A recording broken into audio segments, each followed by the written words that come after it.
Finance Committee. Senator, thank you so much for joining us.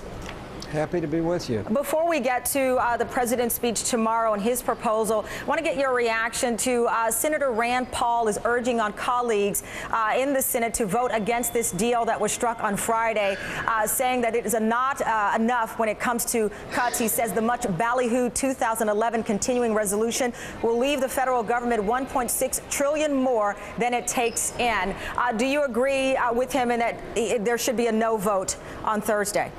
Well, he's right on that, but I just want to praise Speaker Boehner, because actually what he succeeded in doing in this matter is turning this around to where everybody now knows it's a matter of spending. It's not a matter of anything else. It's a matter of spending and borrowing and just wrecking this country. Now, as far as Senator Paul goes, I have some feelings that way too. I don't think we've gone far enough. So are you going to follow his lead and vote against the compromise?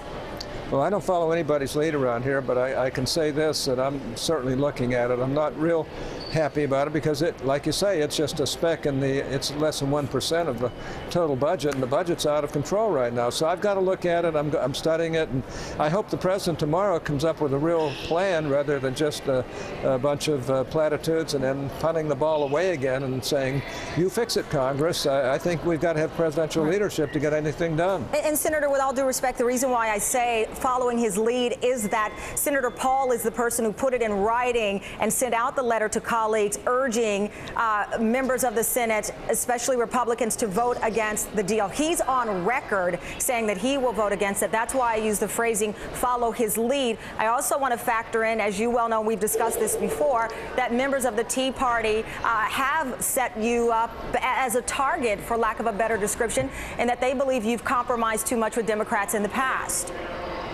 Well, of course, there are some who feel that way. There are others in the Tea Party who feel otherwise, who realize that my 34 years as a conservative have been pretty doggone solid years. But be that as it may, I make this decision after thoroughly looking at it. And as of right now, I'm worried about it not doing enough. And I think we've got to send some messages here to the administration and everybody else that we've got to really get serious about spending. And I think that's one thing that's coming out of this.